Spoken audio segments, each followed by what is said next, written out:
Welcome students to MOOC's series of lectures on non-parametric statistical inference. This is lecture number 7.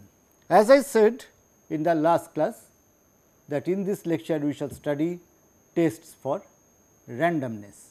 Now, random process or random number or random graph, random indexing are certain terms which are nowadays very important because of machine learning, but from a statistician's perspective most important thing is random sample. Question is, what is random? Cambridge Dictionary gives this is the definition of randomness, that is happening, done or chosen by chance rather than according to a plan. So, when we talk about drawing inference about a population or about a distribution, we often take a random sample. What does it mean? It means that sample is taken without any bias or pre-designed rule of selection or to support some purpose, etc. Therefore, when we have a data, we need to test the randomness of the data. How to do that? In order to check whether something is random, it is very important to maintain the order in which the samples are chosen. If we consider the data points only as a set, then we lose the flavor of randomness, because the order in which the data points have been chosen, that is very important, as I am going to illustrate now. Suppose you are taking 12 balls from a basket with a large number of red and blue balls. Now, we have taken 6 red balls and 6 blue balls. Suppose the order of selection is this: first 6 are blue balls and the second set of 6 are red balls. Will you consider it to be a random selection? No. What about this? If we choose it alternatively blue, red like that, then do you consider this to be a random selection? Again we understand that that is not random. Let us consider a third example. If the pattern of selection is like this, first 3 R's, then 6 B's, then again 3 R's, we understand that there is a specific way of selecting the balls from the basket. Therefore, this also is not random. However, if we consider this selection red, blue, red, then blue, then again red, then blue and red, then it appears that the selection of red and blue ball from the basket is rather random. Question is, how do we test? Because all the 4 selection orders are having 6 blues and 6 red balls. So, that is the basic question, how to test whether a particular sequence is random or not. The basic theory developed in test of randomness is based on the concept of runs. So, what is a run? Given an ordered sequence of 2 or more types of symbols, a run is defined to be succession of one type of symbol that is succeeded and preceded by another type of symbol or no symbol at all. So, let us consider the 4 selection orders that we have just seen. With respect to the first one, this is one run of blue balls, because there is no red ball in between.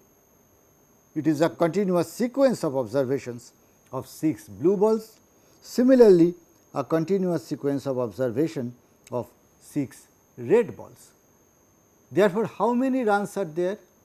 There are 2 runs. This is succeeded by this run and this sequence of R balls is preceded by the sequence of blue balls. Consider the second one. How many runs are there? There are 12 runs, as I have explained here. This is one run blue, it is intercepted by a red, again that is intercepted by a blue, then red. So, like that there are 12 number of runs in this sequence. With respect to the third one, we can see that this is one run of R, this is one run of blue, and this is one run of R again, that gives us 3 runs. And this one very similarly, first run, second run, third, fourth, fifth, sixth and seventh. There are 7 different runs in this sequence. What does it tell us? So, it is clear from the above example that if the number of runs is too large or too small, then it is unlikely that the points are chosen randomly.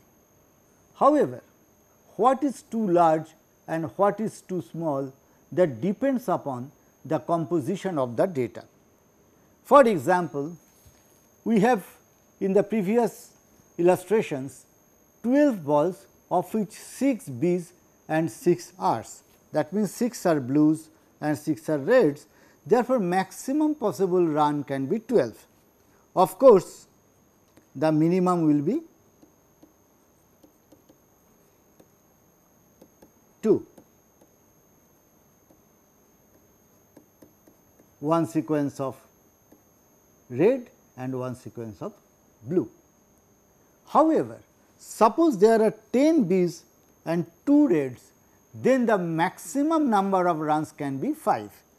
One sequence of blue, one sequence of red, maybe one red, one sequence of blue, one red and another sequence of blue.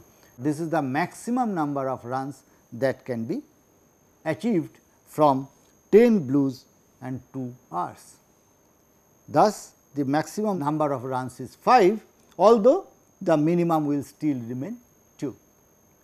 Therefore, when we are talking about if the number of runs is too large, we have to be very careful about the composition of the data as well.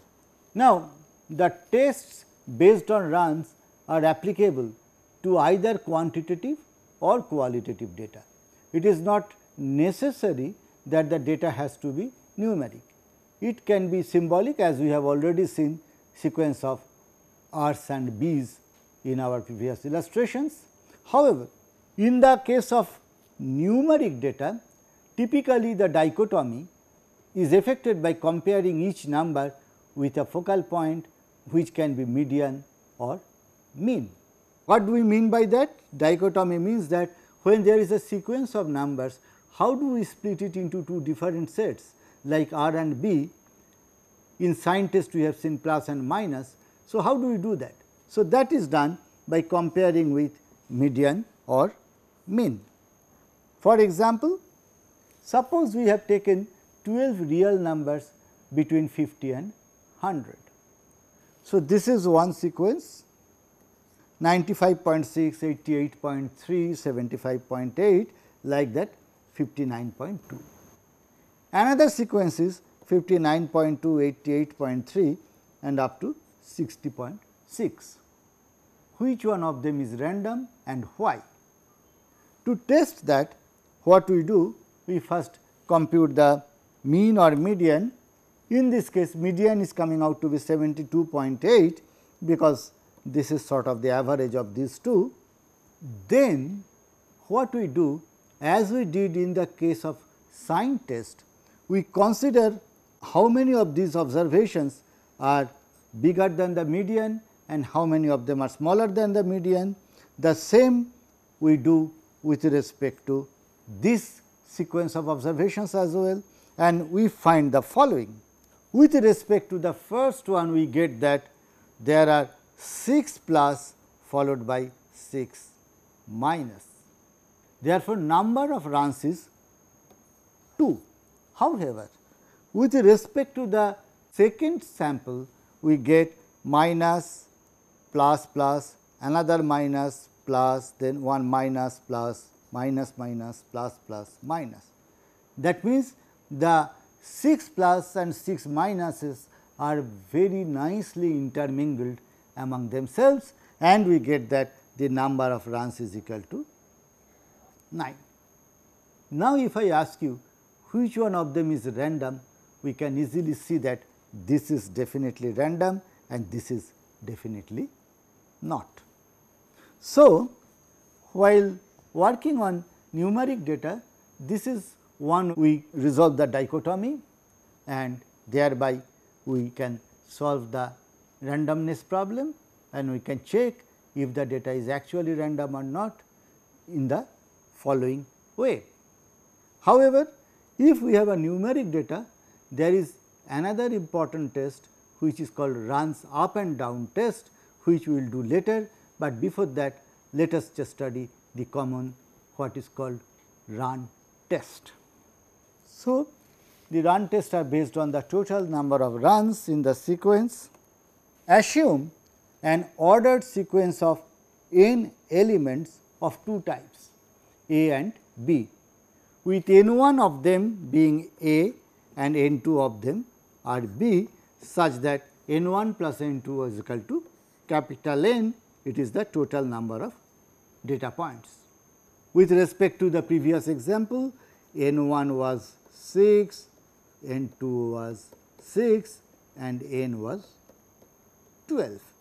In order to derive a test of randomness, we need to obtain the distribution of R. What is R? R is the total number of runs, which is R 1 plus R 2, where R 1 is the number of runs of A and R 2 is the number of runs of B. Now, what is the total number of possible arrangements of n elements? When there are n 1 of them are of type A and n 2 of them are type B, the number of possible arrangements is n 1 plus n 2 C n 1 or equivalently n 1 plus n 2 C n 2. Why? Some people often ask, because arrangement is a permutation problem, but this is a combination. So, how do we interpret a permutation problem using a combination? The answer is simple, because n 1 plus n 2 many elements can be arranged among themselves in n 1 plus n 2 factorial. However, n 1 of them are same and n 2 of them are same, therefore, we need to divide it by n 1 factorial, n 2 factorial, and this is nothing but n 1 plus n 2 C n 1, which we have written here. Okay. Now, the number of distinct ways of distributing n like objects into R distinguishable cells with no cell empty is n minus 1 C R minus 1, when n is greater than equal to R. This is a very simple combinatorics problem. So, suppose for example, I have 7 balls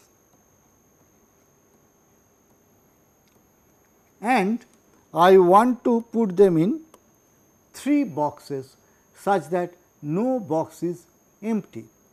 In how many ways one can do that? So, let us first understand that in order to put them in 3 boxes, we need to draw some partitions there. So, let us consider I draw these 2 partitions. Therefore, in the first box there are 2 balls, in the second box there are 2 balls, in the third box there are 3 balls. So, this we can write it as say 2, 2, 3. Another example, suppose I have again 7 balls and I choose the following lines, then what do I get? We get 1, 3, 3. Therefore, each selection of 2 lines out of the 6 empty places between the 7 balls 1, 2, 3, 4, 5, 6. The number of ways of choosing 2 out of 6, that is going to give me 3 partitions, each one is non-empty. In general, therefore, when there are n objects to be put in R boxes, when n is greater than equal to R, number of ways of doing it is n minus 1 C R minus 1. Now, we had n 1 objects split into R 1 runs and n 2 objects split into R 2 runs. Therefore, number of ways of doing it is n 1 minus 1 C R 1 minus 1. Number of ways of doing this is n 2 minus 1 C R 2 minus 1. Therefore, total number of combinations is n 1 minus 1 in C R 1 minus 1 multiplied by n 2 minus 1 C R 2 minus 1. Why we are multiplying? So, let us understand that. Suppose this is one sequence of blue balls. Now, in order to make these 3 to be runs, in each of these we have to fill in some objects of the different kind. So, if these are blue balls,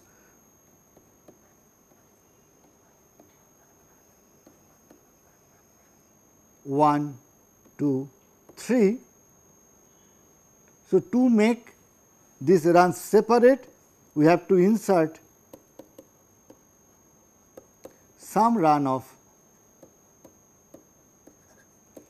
red balls. And if these partitions of 2 runs can be done in k different ways, so we can fill it in k different ways. Therefore, the number of ways of making 3 blue ball runs multiplied by the number of ways of making 2 red ball runs will give me 5 different runs. That is why we see that this comes to be n 1 minus 1 C R 1 minus 1 multiplied by n 2 minus 1 C R 2 minus 1. Also note that very interesting thing that R 1 and R 2 cannot be very arbitrary. Given R 2, R 1 can take values R 2 plus 1 or R 2 minus 1, or R 1 can be equal to R 2. Say for example, if these are the runs of R 2, 3 runs, then there can be 3 possibilities for R 1. R 1 can be 2, R 1 can be 3, or R 1 can be 4.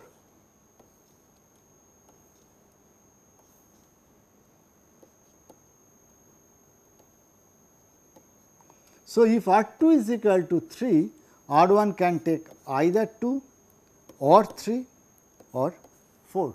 It has no other possible choice, because if there are more elements of the first type, then actually we will combine them into one run.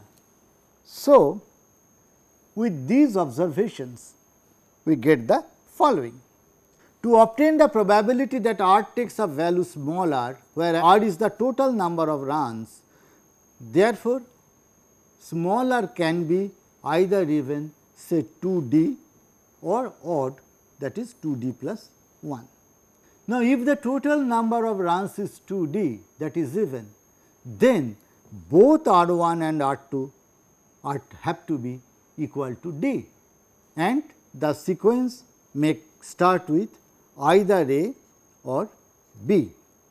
Similarly, if R is equal to 2d plus 1, that is odd numbers, then R 1 can be d plus 1 and R 2 can be d, or alternatively R 1 is equal to d and R 2 is equal to d plus 1.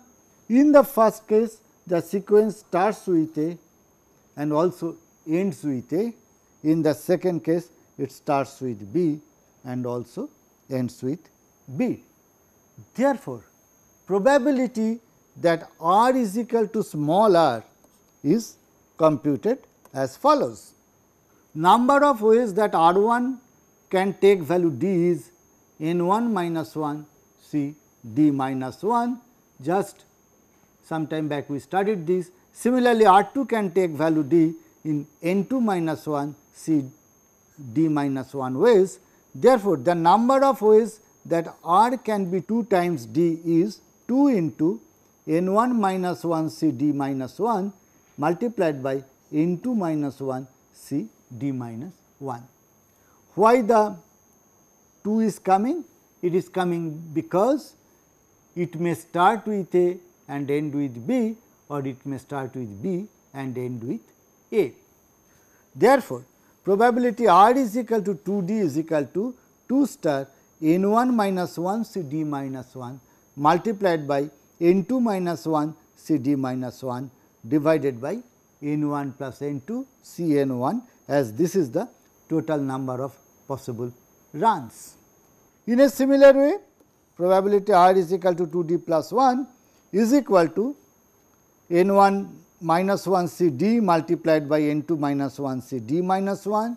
That is, this is the case when there are d plus 1 runs of the first type and d runs of the second type, plus n 1 minus 1 c d minus 1 multiplied by n 2 minus 1 c d. That means, d runs of the first type and d plus 1 runs of the second type divided by the total number of possibilities, that is n 1 plus n 2 c n 1. Let us now consider for illustration a case with n 1 is equal to n 2 is equal to 5. Therefore, probability that r is equal to 2, that is number of runs is equal to 2, that is coming out to be from this formula 2 upon 252, which is 0.008. Now, what is 2? 2 is equal to the number of arrangements that satisfy that total number of run is 2, and we know that it can be only in 2 ways, that is A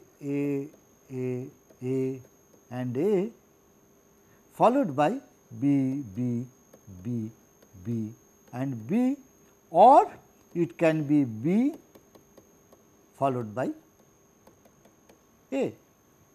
There are only 2 possibilities to have total number of run is 2.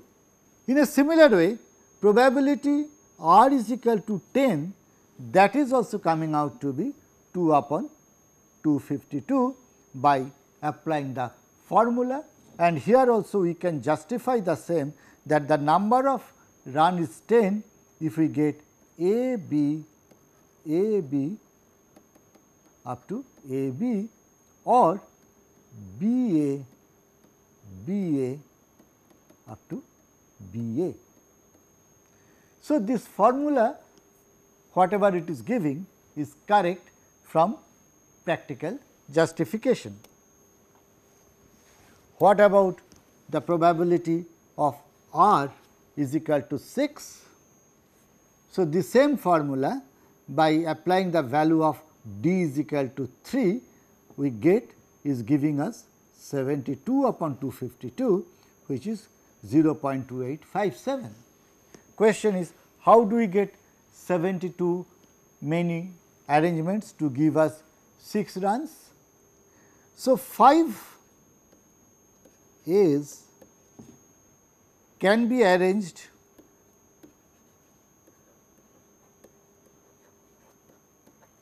into 3 runs in 6 different ways.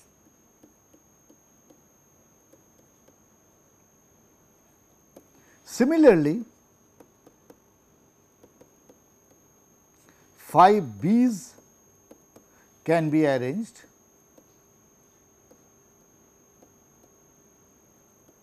into 3 runs in 6 different ways.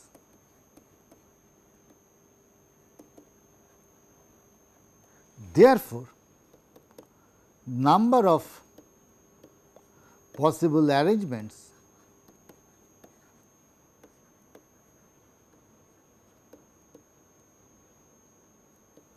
is equal to 2 times 6 into 6 is equal to 72. Thus, from here also we get the correct answer. Now, the question is, what are the 6 different ways? If we look at, we have shown it to you that 5 elements can be put into 3 runs. The possibilities are 3, 1, 1 or 2, 2, 1 and similarly 1, 3, 1 and from here we get 1, 1, 3. So, these are the only 6 ways of splitting 5 elements into 3 runs. So, that is what we have applied there for both A and B, and our ultimate answer came out to be 72. In a similar way, we can handle odd number of runs as well. For example, consider r is equal to 7. Therefore, by applying the formula, we get the number of such runs is 48. So, that probability of 7 runs is 0.190. Now, the question is, how do we know that there will be 48 runs? That comes from this calculation. Just now we have seen that probability of 3 runs of 5 elements is 6. Now, getting 4 runs out of 5 elements, there are 4 possibilities. We can have them 2, then 1, 1, 1 or 1, 2, then 1, 1, 1 and similarly from the other 2 you can understand the partition into 5 runs.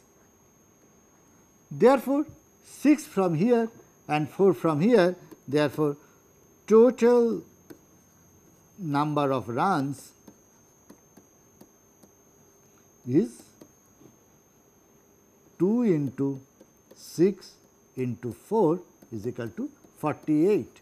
The 2 is coming because we may have 4 runs of A and 3 runs of B, or alternatively 4 runs of B and 3 runs of A.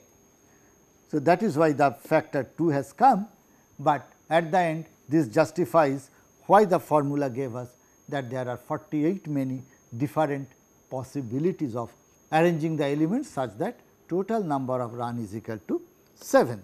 Therefore, we have probability r is equal to 7 is 0.190.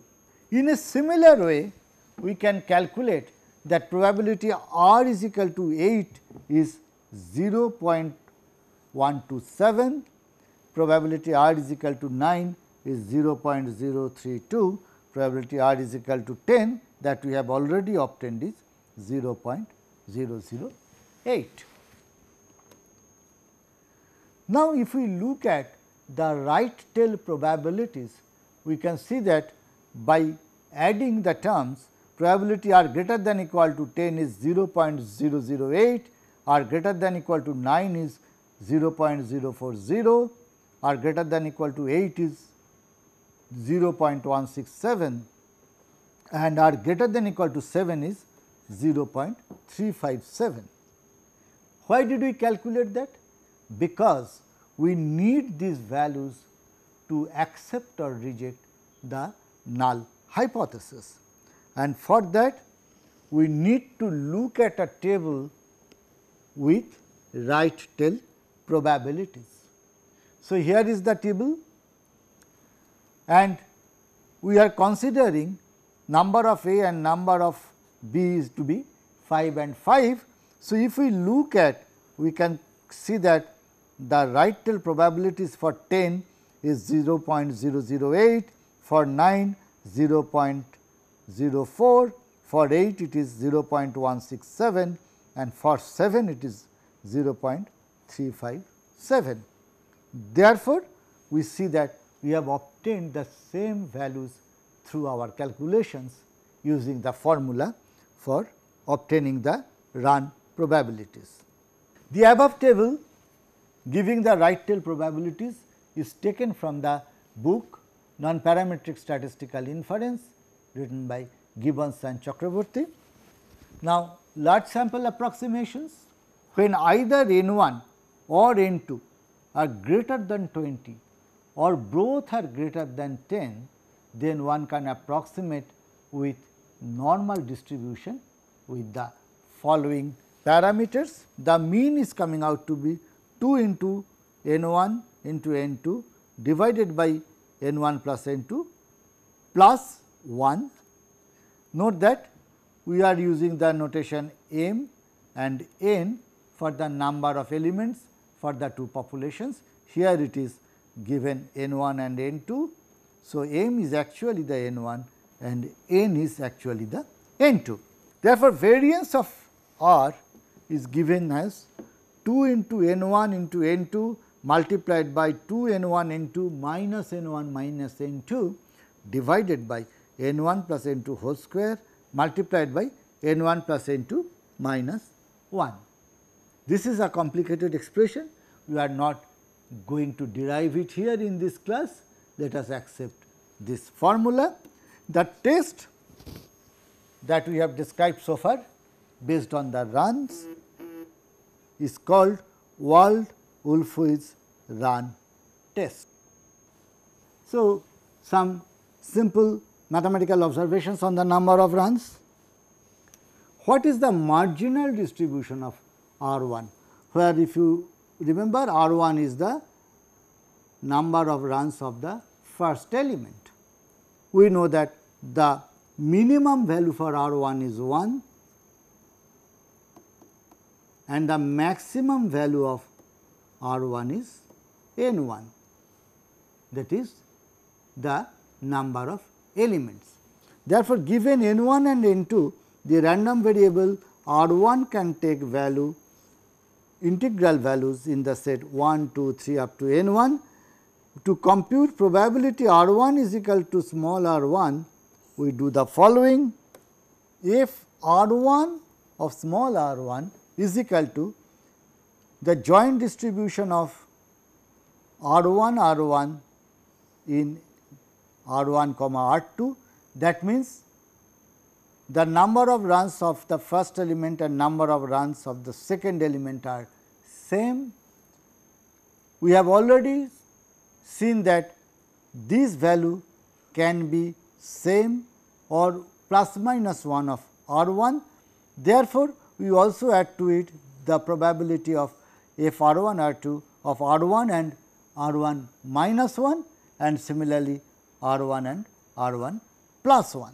We know all these values, this we have already computed. This is 2 n1 minus 1 C R1 minus 1 multiplied by n2 minus 1 C R1 minus 1.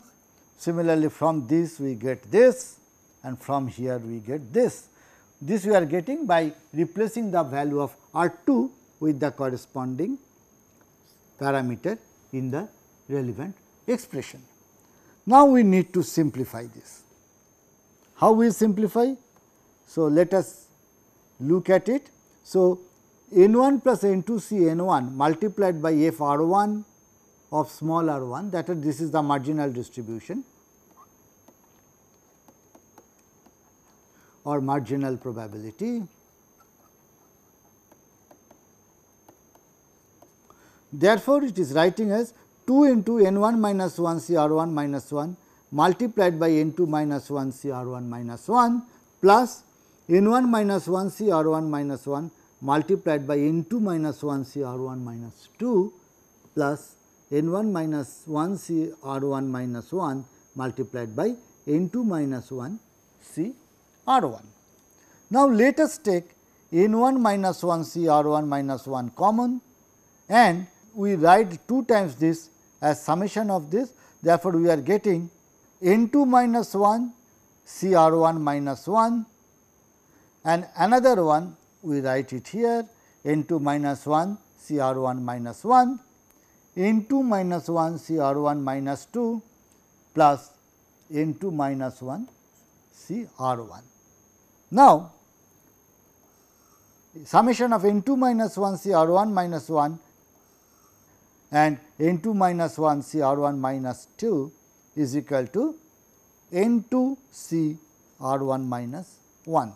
So, we know that n C R plus n C R minus 1 is equal to n plus 1 C R or n plus 1 C R. So, n 2 minus 1 C R 1 minus 1 plus n 2 minus 1 C R 1 minus 2 by applying this formula is n 2 C R 1 minus 1. In a similar way, this is giving us n 2 C R 1. Therefore, the whole thing comes out to be n 1 minus 1 C R 1 minus 1. Again we applying the same formula, we get n 2 plus 1 C R 1. Therefore, if R 1 of small r 1 is equal to n 1 minus 1 C R 1 minus 1 multiplied by n 2 plus 1 C R 1 whole divided by n 1 plus n 2 C n 1.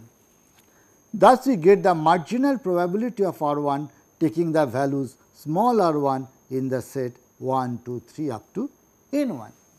In a similar way, the marginal probability of R 2 can be computed for R 2 is equal to 1, 2 up to n 2, and it does not take much to understand that it is going to be if R 2 of R 2 is equal to n 1 plus 1 C R 2 multiplied by n 2 minus 1 C R 2 minus 1 divided by n 1 plus n 2 C n 1. Now, we accept the following theorem without proof. The probability of distribution of R, that is the total number of runs with n 1 objects of type A and n 2 objects of type B in a random sample is given by this complicated formula when R is even and this is when R is odd. Looks complicated, but we are familiar with this n 1 minus 1 C R by 2 minus 1, because it is even say 2 D. Therefore, this is actually the D that we are talking about, and here also this is the D that we are talking about. In a similar way, when R is odd, it is 2 D plus 1. So, one has to be D, other has to be D plus 1, and by replacing 2 D plus 1 by R, we can get this formula. I want you to verify that, because all the necessary mathematics we have already studied. Also, there is another interesting observation with respect to the runs is that if we define n 1 plus n 2 random variables r 1 1, r 1 2, r 1 n 1 and r 2 1, r 2 2, r 2 n 2, where r I j denotes the number of runs of type I, where I is equal to 1, 2 of length j, that is j is equal to, this should be j 1, 2, 3 up to n I. What does it mean? That means the number of possible values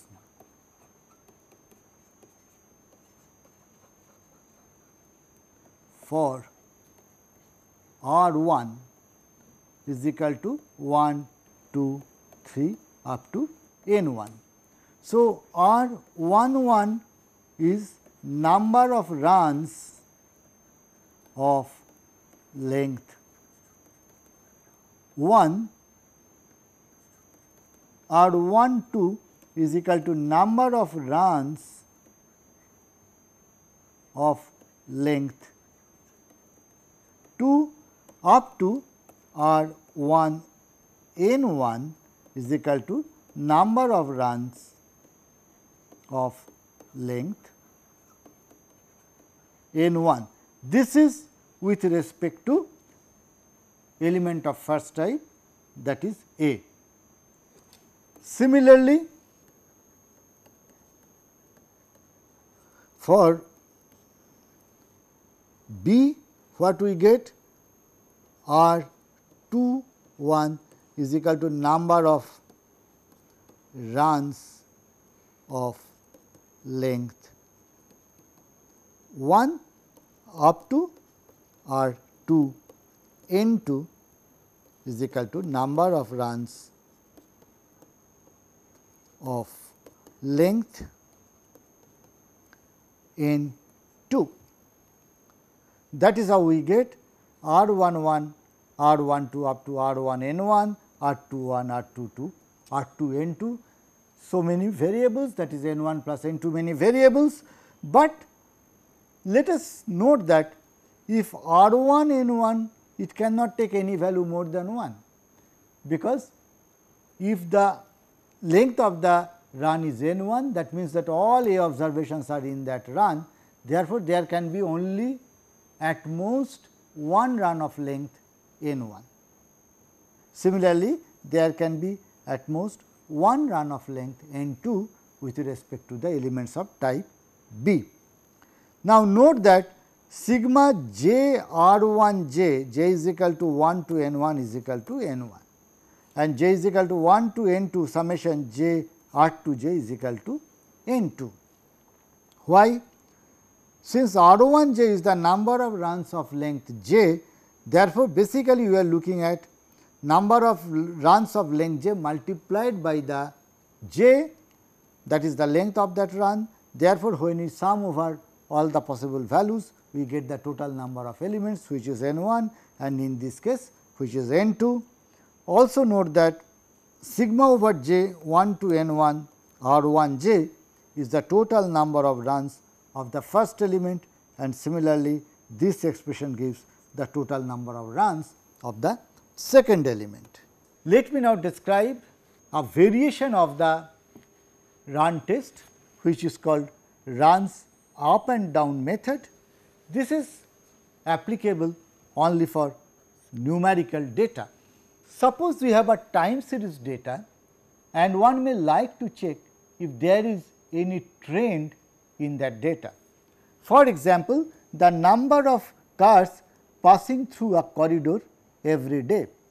It can be the number of infected cases of coronavirus on a daily basis. So, if we take the data for different time instance, which in this case are the days, suppose the data is increasing, then we can find a trend like this, which is an upward trend, or we may find a downward trend, which may look like this. And we are often interested in testing if there is any trend in the data or it is absolutely random. If we just want to test the randomness, we can split the data into two parts. Some of them are plus and some of them are minus, depending upon whether the sample value is above or below the median. This we have seen. For example, consider the table. If we have 6 time instance and the observed values are like this, therefore, the sample median is coming out to be 5.5, and therefore, what we are looking at, that these 3 are above the sample median and these 3 are below the sample median. However, in this type of test, we lose the information about the trend, because we have done similar thing with respect to sign test. Runs up and down test preserves the information about the trend. How it works? So, here what we do, given n time ordered sample x 1, x 2, x n, we construct an n minus 1 element sequence, which we call d n minus 1 of plus and minus, but its jth element is plus if x j plus 1 minus x j is greater than 0, and it is minus if x j plus 1 minus x j is less than 0. Therefore, from the same data now we get a sequence of 5 symbols, but it is different from the one that we got for the sign test. Now, why this is plus? Because at time instance 1 the value is 8, at time instance 2 the value is 13, therefore, there is an increment, hence it is plus. From 2 to 3 the value has come down from 13 to 1, therefore, it is minus. From 3 to 4 value goes from 1 to 3, therefore, it is plus, here it is 3 to 4 plus, and here it is 4 to 7, therefore, another plus. Therefore, we get a different sequence here. Therefore, under the null hypothesis of randomness, the plus and minus are expected to be nicely intermingled, so that there will not be longer run of any of the two symbols, because if there is a longer run of plus plus plus like that, what we understand that for the entire time period the value is increasing, that means there is an upward trend, and therefore, the value is not random. Therefore, here we look at the length of the runs, not the total number of runs that we have just seen with respect to Wald-Wolfowitz run test. If there is a long run of plus or minus, it implies that the data is showing some clear trend. Therefore, H naught will be rejected if there are r runs of some length t or more, where r and t are decided on the basis of alpha. That means, if there are large number of runs of certain length or more than that, then we are going to reject the randomness of the data. So, the method considers the number of runs of length j, j is equal to 1, 2, 3 up to n minus 1, because the length of a run can be 1, can be 2, or maximum it can be n minus 1, because if the entire data is showing an upward trend, there will be one run of length n minus 1 all plus. For illustration, let n be equal to 3, therefore, there can be runs of length 1 or 2. Now, the 3 numbers can be arranged among themselves in 6 possible ways, each one of them is equally likely. Therefore, since n is equal to 3, we are looking at D 2 and it will contain runs of plus or minus or maybe mixture of that one. So, let us illustrate. Suppose we have 3 elements A 1, A 2, A 3. A 1 is the value obtained at the first instance, A 2 is the value obtained at the second instance, and A 3 is the value obtained at the third instance. Now, if A 1 is less than A 2 less than A 3, then D 2 is going to be plus, because A 2 is greater than A 1, and another plus because A 3 is greater than A 2. Therefore, we get a run of length 2. Therefore, what we are saying, R 1 is equal to 0, R 2 is equal to 1. So, what is R 1? R 1 is equal to number of runs of length 1, R 2 is equal to number of runs of length 2, and therefore, we get 0, 1. If A 1 is less than A 3, less than A 2, therefore, from A 1 to A 2 we get a plus, from A 2 to A 3 we get a minus, therefore, we get 2 runs of length 1, therefore, R 1 is equal to 2 and R 2 is equal to 0. We know that there will be 6 possible permutations. For each one of them we calculated the value of R 1, R 2, and we are getting that 2 instances of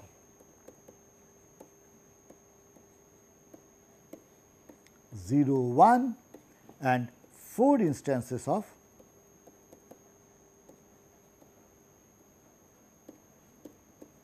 2, 0, as it is clear from here.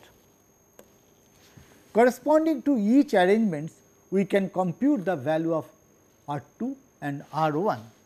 Hence, R 2 and R 1 represent the number of runs of length 2 and 1 respectively, as I have indicated before, and therefore, F 3 0 1, this is the notation which is actually the probability that we get a 0 1 sequence. That probability is 1 by 3, and F 3 of 2 0, that means we get 2 runs of length 1 and 0 runs of length 2, that probability is going to be 2 by 3, as we have seen just now.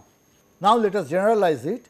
If there are n samples, we can think of f n, that is the probability of R 1, R 2, R n minus 1, where R 1 is the number of runs of length 1, R 2 is the number of runs of length 2, and R n minus 1 is the number of runs of length n minus 1. It is obvious that R n minus 1 cannot be more than 1, because if there is run of n minus 1 many elements, whether plus or minus, that means it has taken care of all the transitions, and therefore, there cannot be any other element in the sequence. Therefore, there can be only one run of length n minus 1. But if R n minus 1 is equal to 1, then all other values are 0. However, if R j is greater than 0 for any j n not equal to n minus 1, then R n minus 1 is equal to 0, because then we can never have a run of length n minus 1. If R 1 is equal to n minus 1, then all others are going to be 0, because we have got n minus 1 many runs of length 1, that means it has to be plus minus or something like minus plus like that. R 1 can never be equal to n minus 2, which is pretty obvious, and sigma over j R j, where j is the length of the run and R j is the number of runs of length j. So, that gives us the total number of symbols in the run, and that is going to be n minus 1. However, the basic question is how to compute these probabilities f n, R 1, R 2, R n minus 1. So, in order to compute these probabilities, we need to count the number of possible arrangements of n minus 1 signs of plus or minus, and which leads to definition of n minus 1 random variables, where R 1 is the random variable denoting the number of runs of length 1, similarly R 2 and up to R n minus 1, and we are looking at the probabilities of these variables taking the value small r 1, small r 2 up to small r n minus 1. So, let u n r 1, r 2, r n minus 1 be the number of possible arrangements, so that we can get the runs of these numbers. Therefore, f n r 1, r 2, r n minus 1 is going to be u n r 1, r 2, r n minus 1 divided by n factorial, because that is the number of ways of arranging n many elements. For illustration, with respect to the earlier example, u 301 was 2, u 320 was 4, therefore, f 301 was coming out to be 1 by 3, f 302 was coming out to be 2 by 3, as we have seen from this table some time back. Now, question is, how do we compute all these u n's? Basically, there is a recurrence relation which helps us to get u n from u n minus 1. So, suppose we have n minus 1 observations a 1, a 2, a n minus 1. An extra observation a n is added. Now, addition of this observation can either split an existing run or increase the length of a run, or it can introduce a new run of length 1. For illustration, consider 4 data points a 1, a 2, a 3, a 4 and such that it is in increasing order. Therefore, in D 3 we will have plus plus plus, because from here to here plus, here to here a plus, and from here to here there is another plus. Now, suppose the new element A 5 is such that it is the largest of all, then what will happen? We will get another plus here on the top of the 3 plus, and therefore, it is increasing the length of this run of plus. Instead, if the fifth element comes at the very first instance, then here we will get a minus, because A 1 is less than A 5, but after that there is going to be plus plus plus. Similarly, if A 5 comes at the second instance, then we will get plus minus plus plus, and similarly for all the 5 cases. Note that here we have assumed that A 5 is the largest element.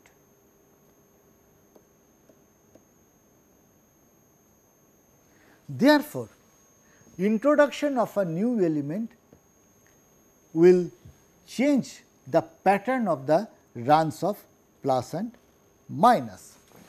So, as we have written, in case of 2 and 5, the insertion introduced a new run of length 1. As you can see, here we get a minus, here we get a minus. But in case of 3 and 4, an existing run is split into 2 parts, because here it was plus plus plus, that is split into plus minus plus plus, and accordingly you can see that the values are changed. As we have indicated, now it is taking as 2 runs of length 1, 1 run of length 2, and no runs of length 3 and 4. So, the entire calculation is done here. Let me not elaborate that, let me go further. Now, if the initial arrangement of A 1, A 2, A 3 and A 4 is different, instead of that they are increasing, and then the effect of introducing A 5 will also be different, as the arrangements of the plus and minus will depend upon the relative order of A 1, A 2, A 3, A 4 and also A 5. Hence, we need to look for a generalization. In fact, we can identify for mutually exclusive and exhaustive cases as mentioned below. So, suppose S n minus 1 denote the number of arrangements with n minus 1 many elements of plus and minus, then an additional run of length 1 can be added in the arrangement of S n because of the introduction of the new element that we have already seen, or a run of length I minus 1 in S n minus 1 can be changed into a run of length I in S n. That means that an existing run is now increased by length 1, or it can be split into 2 parts. Here we have divided that also into 2 different segments. Suppose H is 2 I, that means it is an even number and the new element comes at the middle. So, it may split it into run of length I followed by a run of length 1 followed by a run of length I. That means, suppose we had something like this and the new element converts it into plus plus minus plus plus.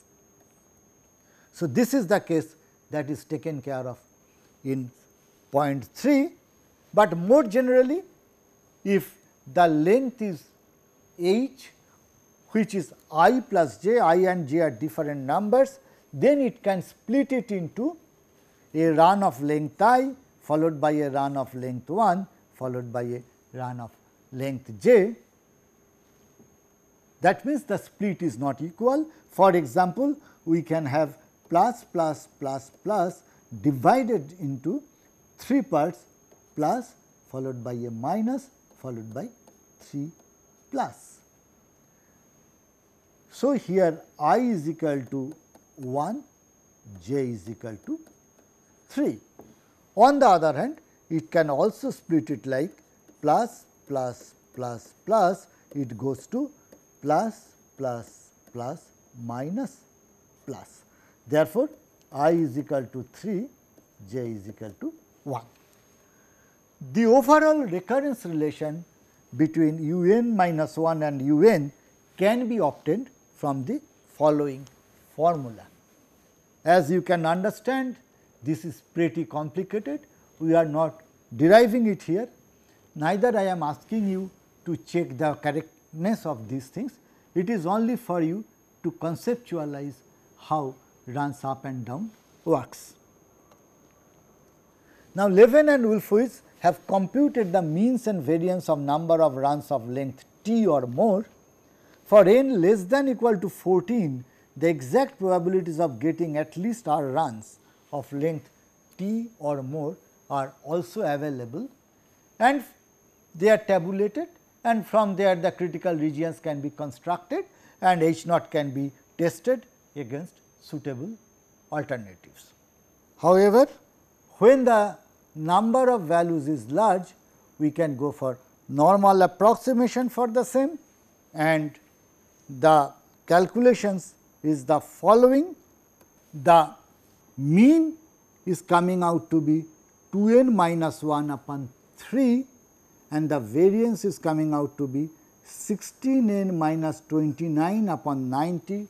As you can understand that these are little bit complicated, so I am not going to derive the formulae, but if n is greater than 25 and if we incorporate the continuity correction, then we can get the left tail and right tail critical regions by using normal approximation as follows, that for the left tail it is r plus 0.5 minus the mean divided by the standard deviation has to be less than equal to minus z alpha, where z alpha is the critical value for normal distribution. Similarly, for right hand tail it is going to be r minus 0.5 minus 2 n minus 1, which is the mean divided by the standard deviation. So, this is for one sided, and if you want to do it two sided, then replace z alpha by 2. Okay, friends, I stop here today. I think you have understood the intuition behind using runs for testing whether a given data is random or not. I stop here, and in the next class I shall study some more tests based on two samples. In particular, I will look at Kolmogorov-Smirnov two sample test and median test for testing the equality of distributions. Okay, friends, thank you.